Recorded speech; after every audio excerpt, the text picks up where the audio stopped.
maybe just introduce yourself, say where you are and what you do. Okay. I'm Alida Lafargue. I'm in New York City, and I do a lot of things. The thing that I was doing for money was cooking for a private family, and also I'm an actor, and I work in politics.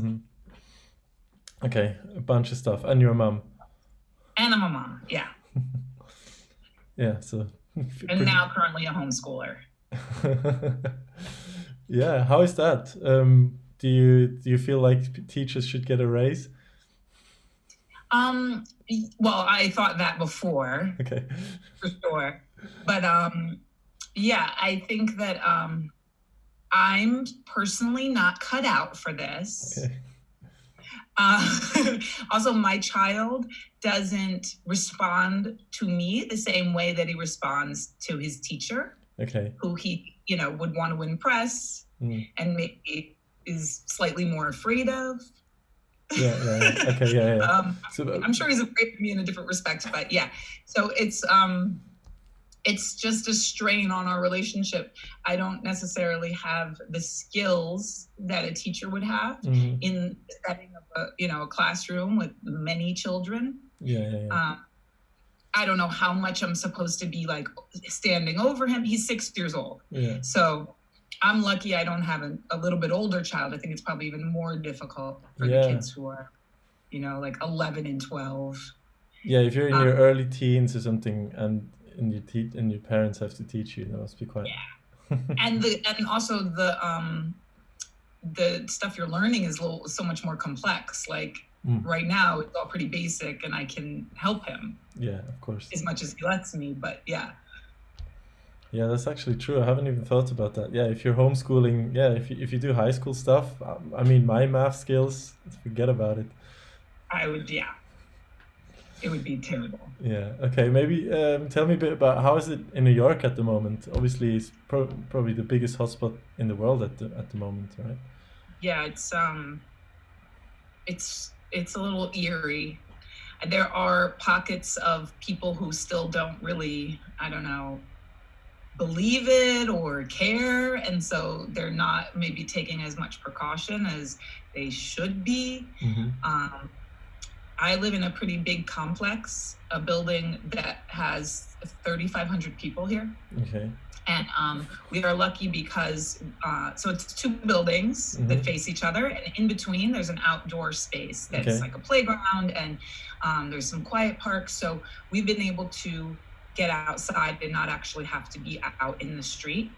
I haven't gone out in the street except for maybe twice in 3 weeks. Okay. And when I go out, and we live right near Times Square. Yeah. Okay. So wow. I did go for a walk through Times Square with my friend, and it's like totally dead zone except for like the junkies.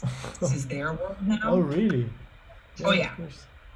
So people definitely approached me asking, like we had gone to Whole Foods, and I was waiting for my friend to come out of the store, and a guy came up and asked me if I had any extra food or if I had any money.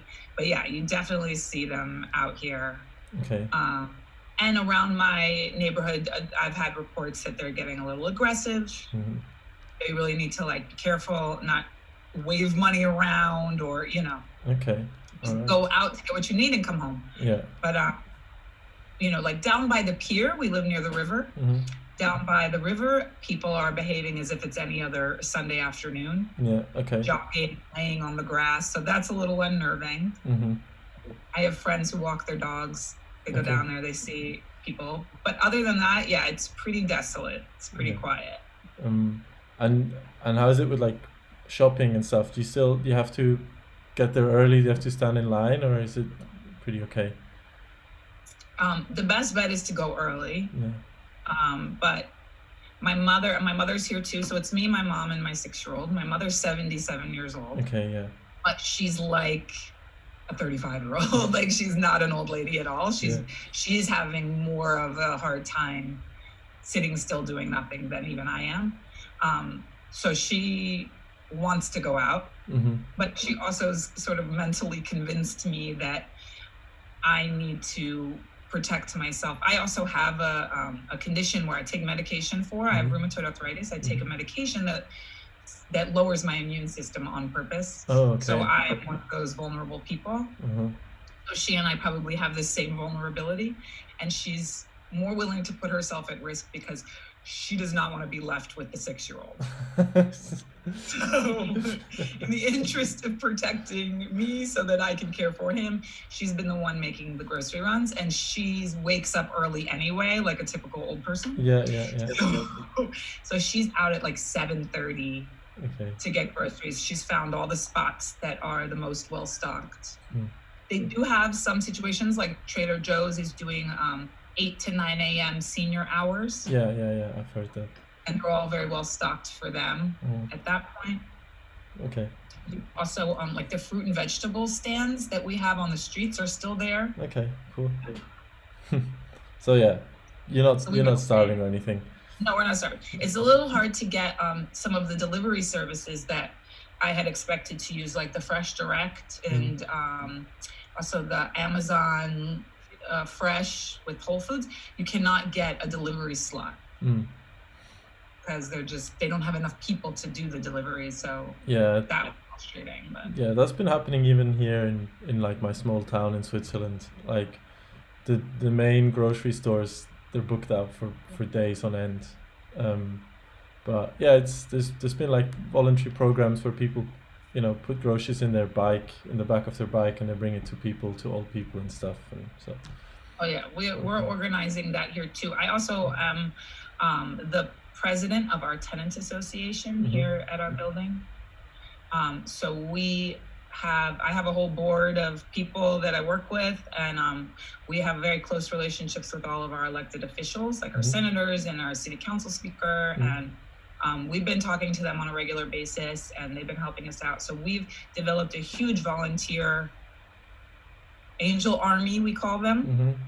And so anybody who's in need of any help, because we have also a very large senior population. Yeah. Like 70% of the people who live here are over 65. So if you need help, you can reach us. And if you're willing to help, so we have people who are getting groceries, running errands, also just making phone call check-ins with people that are alone. Yeah. To make sure they're not going, mad. Yeah. So we developed that program. So you've got like almost like an increase in solidarity, right? Oh yeah, absolutely. I feel that's been happening all over the world. Like people really do want to go out and help people as well. So it's quite nice to see. Yeah. And yeah, maybe let's talk a bit about the situation in the US in general, because I mean I've just spoken to a friend in Germany yesterday, and I feel like there's worlds in between how the governments handle things. It's humiliating. I have, for the most part, stopped watching the news. Okay, yeah. In general, I mean, I get updates. I'm dealing firsthand with at least what's happening here because I'm always in conversations with people who are on the front line. And I feel like the news is either just repeating the same thing, or it's that demon orange monster talking out of his ass, getting people, in more danger, I believe. Yeah. He's putting people, in danger. And we know for a fact that he has monetary reasons for this. Like this whole thing with the Plaquenil that he's... Yeah, where he has got stake in it. I mean, it's like everything you think is true is true. Yeah. So no, I don't feel safe. Yeah. Like at the helm. I don't know how long this is going to go on because I don't think they're, making it as urgent as it should be. No one has an end date for us. Yeah.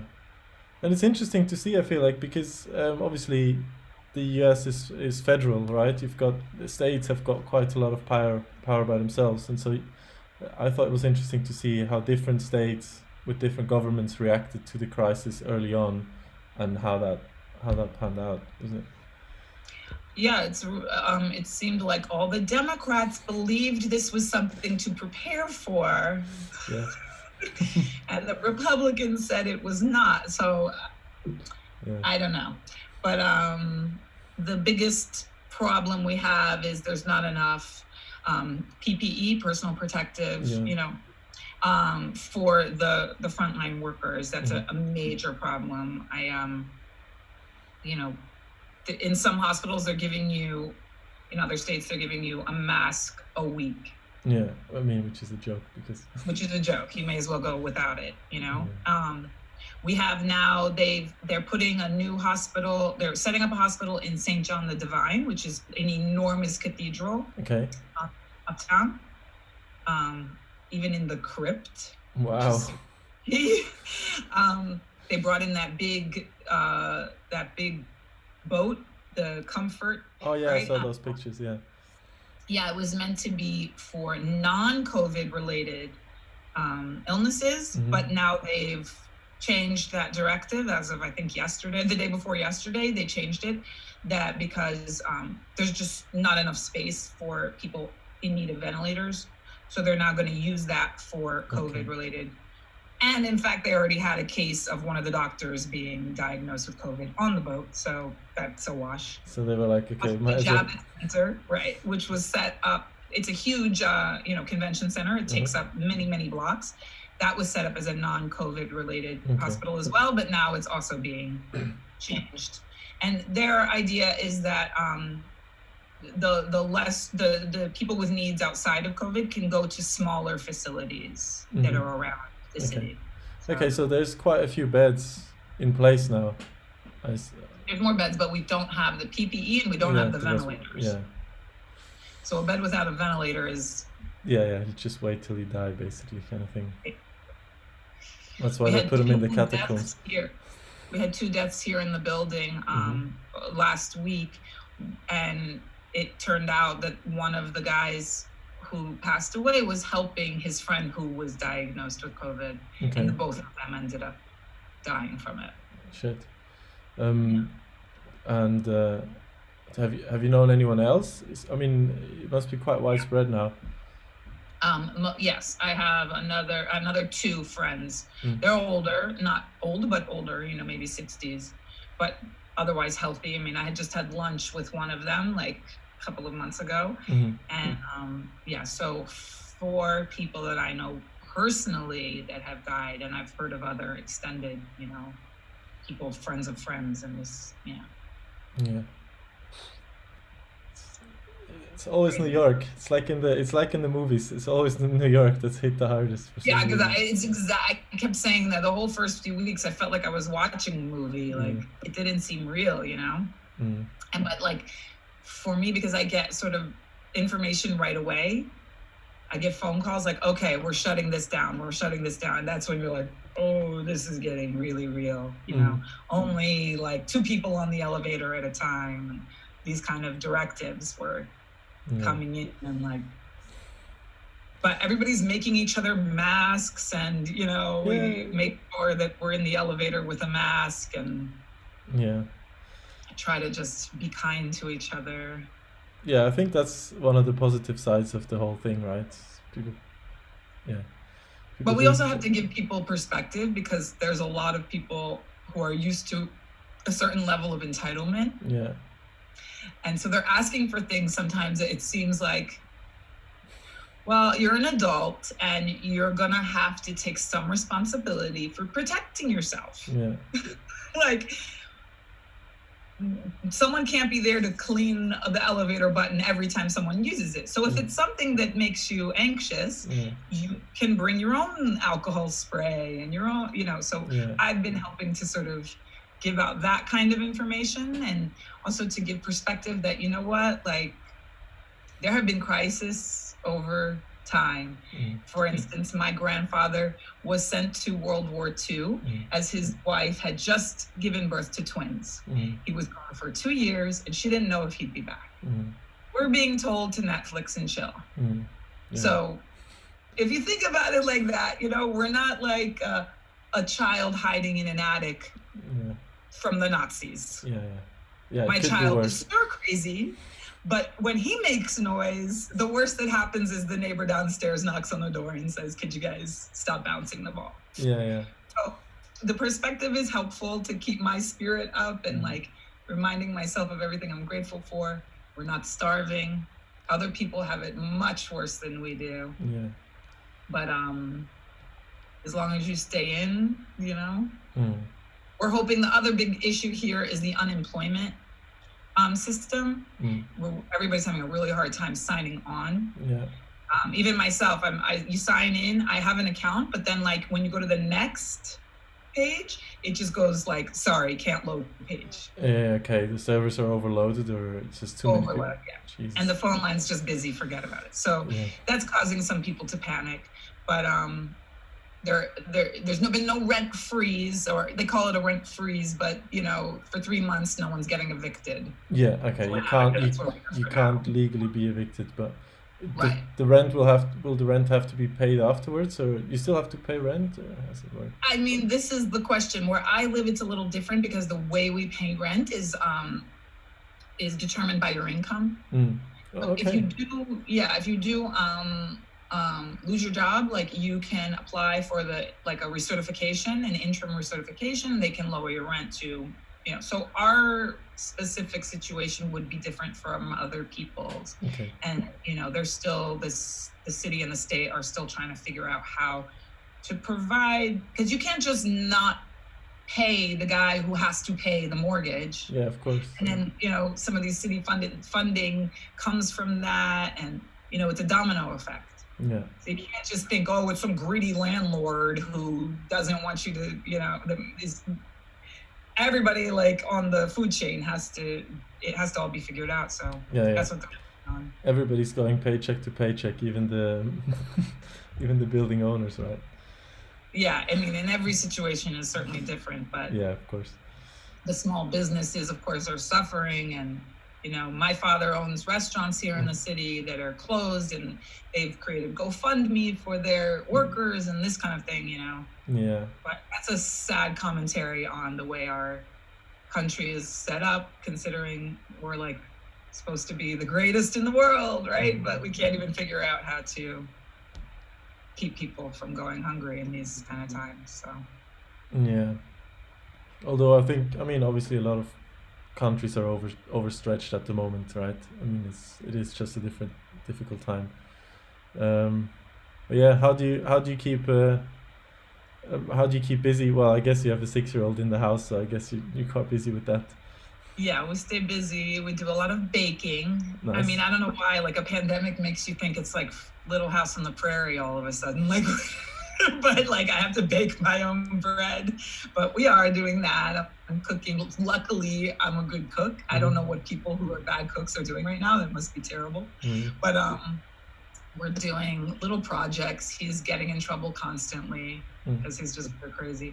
We go out to our little private outdoor playground a little bit every day. Can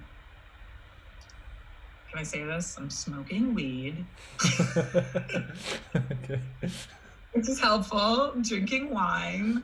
Luckily, they consider the liquor stores essential. Yeah. So they have not closed those.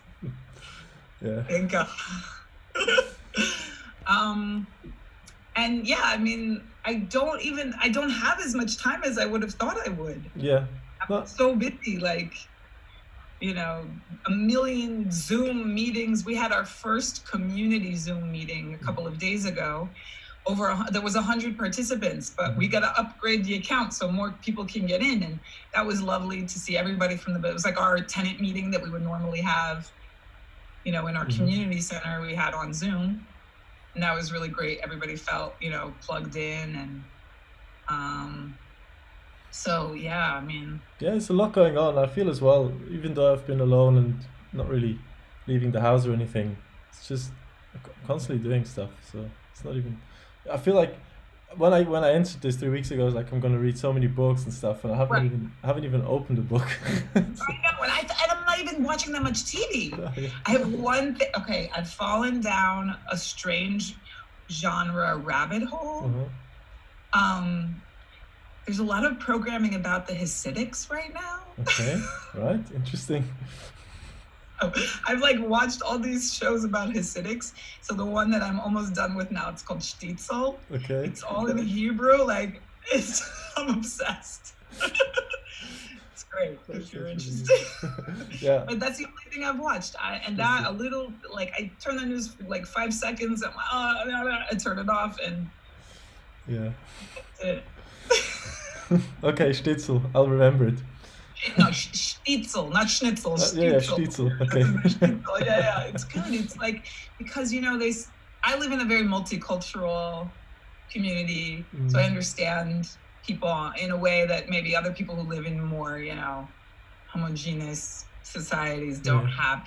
So it's interesting to understand how much media can help you to see inside another person's experience. Yeah. So one of the only communities that I would feel like I was not understanding of would Hasidics, right? Yeah. And this is so humanized them for me. Not that I didn't think they were human, but we see them daily in the, shopping. And to me, all they were like women shopping with babies. Like what, and, they're not social. They don't talk to you. But now I've seen inside their world, and I have a different kind of compassion and understanding of so I recommend people definitely exploring other people's cultures in a way to connect us more and understand how truly we are one. For sure. Yeah, I think that's what this project is about a little bit as well, because it turns out most people do. Yeah, everybody's baking. everybody's baking. If you're in China or if you're in I don't know. Yeah, it's fine. Okay, cool. Thank you so much for chatting to me from New York, and I hope you guys stay safe, and yeah, I'll be over soon. Yeah. Thank you so much. Keep washing your hands. Yeah, for sure. Cool. Right. Bye. Take care. Take care. Bye bye. Bye bye.